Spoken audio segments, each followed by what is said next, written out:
My name is Paula Krenkel. How long have you been working here? Almost 20 years.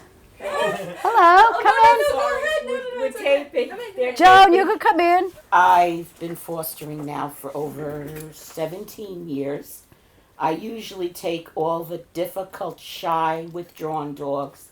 Small, I don't like to go over 30 pounds because then it's hard for me to handle.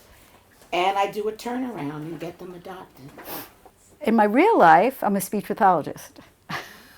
And I was working with some people that were active in pet rescue before we had this place, before when it was all foster-based, and for years they kept asking me, oh, come volunteer, and I'm like, no, I have enough on my plate.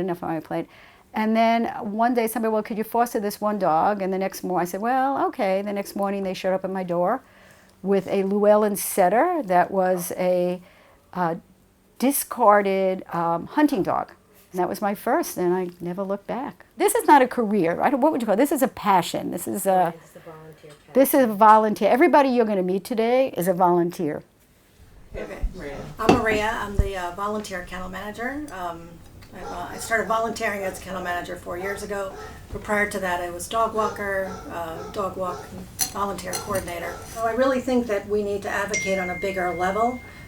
Getting dogs spayed and neutered, that's a huge thing. I mean, if you look at the number of pit bulls that are down, especially in the city, being surrendered every day. Paulo looks at it every single day. These poor dogs are just being bred in these apartment buildings. They're sold to people for like $50, $100. Those people don't get them spayed and neutered. Now you've got a whole other population of animals, and then people just surrender them after they're tired of it.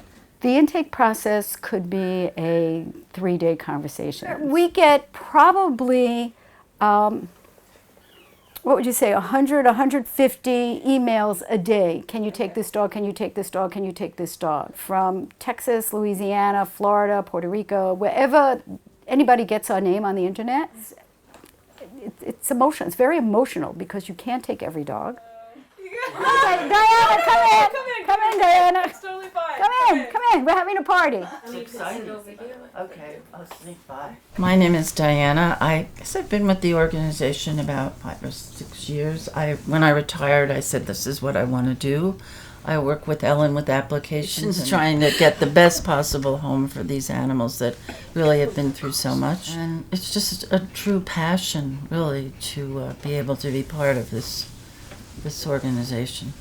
Hi, my name is Ellen. I've been with Pet Rescue about 23 years now. I started as a foster. We were very, very small when we started. We brought in dogs, we fostered dogs, we got dogs adopted, we did adoption days. Between Maria and myself, every single phone call is answered. And we just had one the other day, somebody called and it turned out they had abused animals in their building. Nobody was answering them. No one was answering them. I happened to pick up at that time, and Maria knew somebody in the Bronx. Within an hour, 8 people showed up in the apartment building.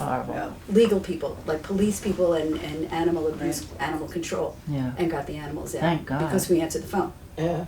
Animals are still considered property. Mm-hmm. So with this whole case that Paula and I were just talking about, these dogs might go back to their abusers because they're considered property, and nobody really cares about them. People are not really aware of what's going on. A lot of local pet stores have been shut down that were selling puppy mill dogs, and I think we need to do more of that, because if there's no demand, then the supply will run out and people will stop. Puppy mills are horrible places. They have these dogs that are kept for breeding, and they sit in a cage day after day after day. They literally don't ever get to touch grass. I mean, they're sitting on metal crates and their paws are literally getting deformed. And then once the dogs have outlived their usefulness and they can't produce anymore, then they're drowned or whatever happens to them. I mean, things you can't even imagine. People turn a blind eye. They see the dog in the window and they're very cute. And for every dog that's bought at a pet store, another one is produced in a puppy mill. It's the dogs we can't help, or we can't find the right home or the right setting, or we can't help the woman that calls and says, you know, she's being evicted, can you take her dog? Or it's that's the hardest. I will say, once the dogs are adopted, we don't really just drop the ball. No. Whether it's a week later or 5 years later, 10 years later, we'll take back a dog if they can't have the dog anymore. And we'll always rehome a dog, no matter when they were adopted, if they can no longer care for them. I mean, we really are totally invested in these I mean, animals. the volunteers here are amazing. Yeah. They really are devoted. It's not just rescuing the animals, it's the people that are involved have become really a family. I think we all spend more time here than any other place in our lives. It's seeing an animal that was totally shut down blossom and find its best life in a home. How can people help that don't have time to volunteer and rescue? How can they help on a smaller scale? Support their local rescue, or if they don't have a local rescue, their local shelter. They always need supplies.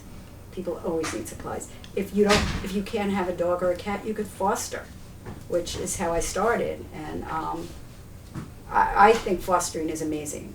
I mean, at this point in my life, I would not have another dog full time, but I would never stop fostering.